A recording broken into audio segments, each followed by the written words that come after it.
3, 2, 1 start. बहनों, भारतीय स्त्री जाति की प्राचीन गौरव गरिमा एवं उच्च परंपराओं को ध्यान में रखकर न केवल आपको शिक्षित होना है, बल्कि शिक्षा समाप्त करने के पश्चात पुरुषों के साथ सहगामिनी बनकर आपको सब दिशाओं में कदम बढ़ाना है।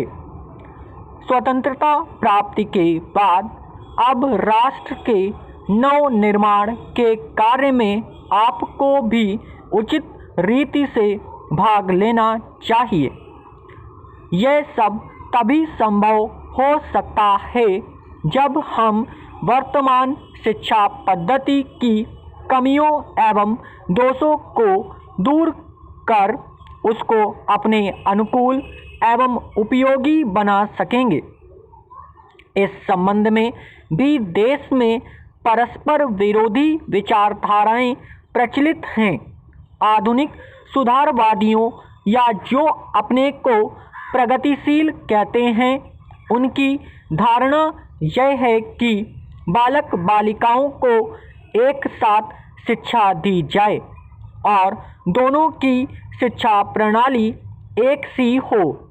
उनका यह भी विचार है कि स्त्रियों को न केवल शिक्षा पद्धति में ही बल्कि अन्य क्षेत्रों में भी पुरुषों के बराबर के अधिकार मिलने चाहिए तथा उन्हें संपूर्ण सामाजिक स्वतंत्रता होनी चाहिए।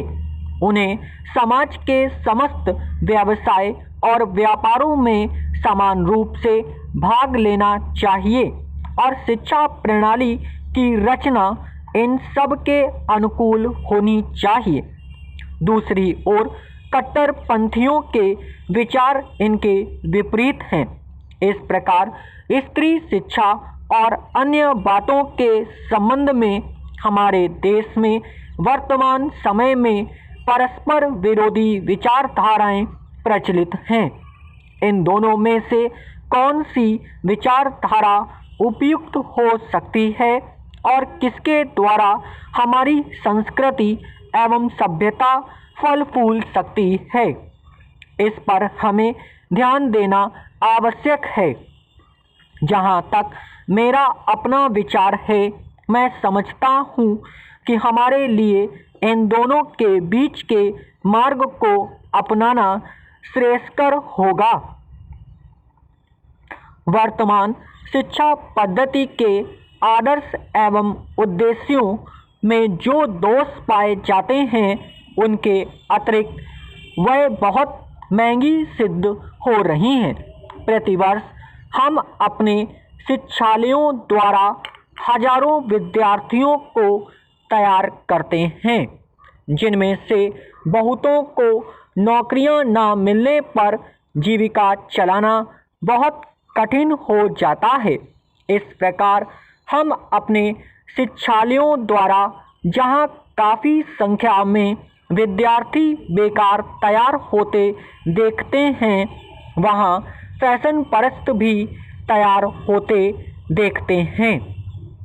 हमारे साधारण गृहस्थ घरों की लड़कियां जब प्रारंभ में आधुनिक शिक्षालयों में प्रवेश पाती हैं, तो धीरे धीरे वे भी वहां की फैशन परस्ती की शिकार हो जाती हैं और सुंदर सुंदर बहुमूल्य साड़ियाँ एवं भांति भांति की साज श्रृंगार की वस्तुओं की नकल करने लगती हैं, जिससे अपने माँ बाप या अभिभावकों को पर्याप्त मात्रा में व्यय कराने के संकट में डाल देती हैं।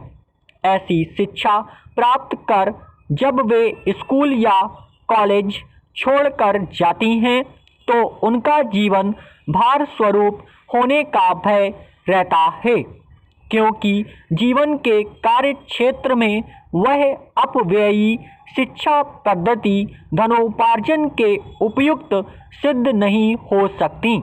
यह नौकरी की आशा भी पूरी नहीं कर सकती और अंत में यह शिक्षा उनके लिए निकम्मी मालूम पड़ती है।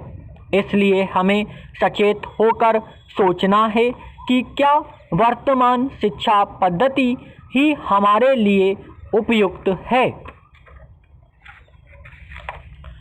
महोदय, कुछ समय बाद जैसे ही समाचार पत्रों में बहुत से लोग काम करने लगे और प्रकाशन कार्य के लिए व्यवसाय यंत्रों की आवश्यकता पड़ी, इस कार्य ने उद्योग का रूप धारण किया।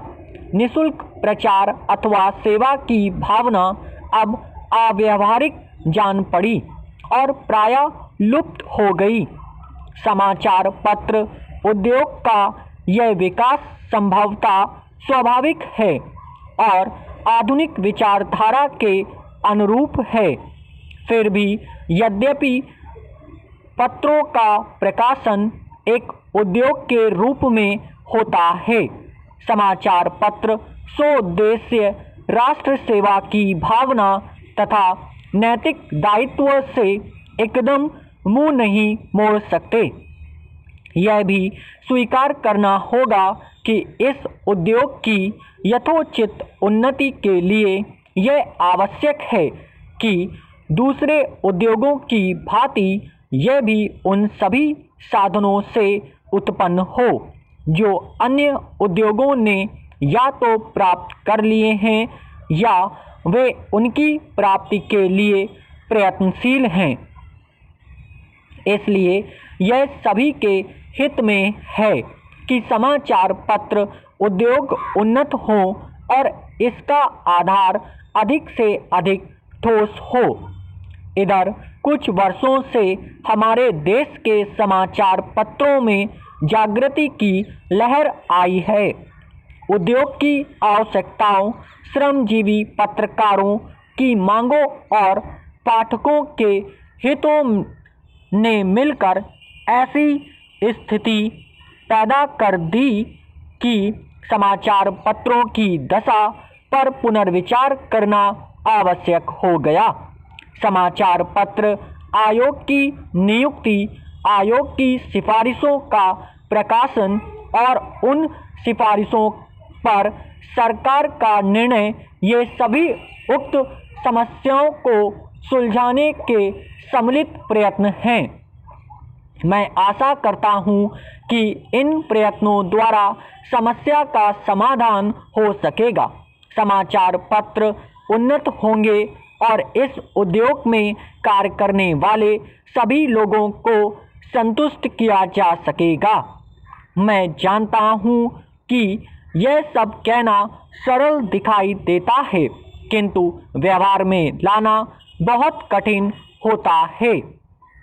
परंतु मुझे सुशिक्षित श्रोताओं से यह कहने की आवश्यकता नहीं कि मानवीय गतिविधि के सभी क्षेत्रों में, चाहे वह राजनीति, उद्योग अथवा प्रशासन का क्षेत्र हो, विभिन्न हितों और विचारों के सहयोग की भावना से राष्ट्र तथा समाज के हितों को सामने रखकर सामंजस्य स्थापित करने का प्रयास आवश्यक है। मैं इतना निराशावादी नहीं कि यह समझूं कि वे लोग जिनके सुझाव बड़ी बड़ी समस्याओं को सुलझाने में सहायक होते हैं, निजी समस्याओं का निपटारा करने में असफल रहेंगे। हाल में भारतीय संसद ने इस संबंध में जो अधिनियम पास किए हैं, उनका उद्देश्य समाचार पत्रों की समस्याओं को सुलझाना है। यह कहना अनावश्यक होता कि कोई भी अधिनियम, चाहे वह किसी भी क्षेत्र में सुधार के लिए लागू किया जाए, प्रभावपूर्ण रूप से तभी कार्यान्वित हो सकता है जब सभी संबद्ध दल उसे सहयोग की भावना से ही कार्य रूप दें। इन मामलों में अधिनियम के शब्दों का इतना महत्व नहीं जितना उनके पीछे निहित भावना का होता है। क्या मैं आपकी संस्था से यह अनुरोध कर सकता हूं कि इस मामले में आप समाचार पत्रों को मार्ग दिखाएं। आपकी संस्था निश्चय ही प्रमुख तथा अत्यंत प्रभावशाली समाचार पत्रों की प्रतिनिधि संस्था है।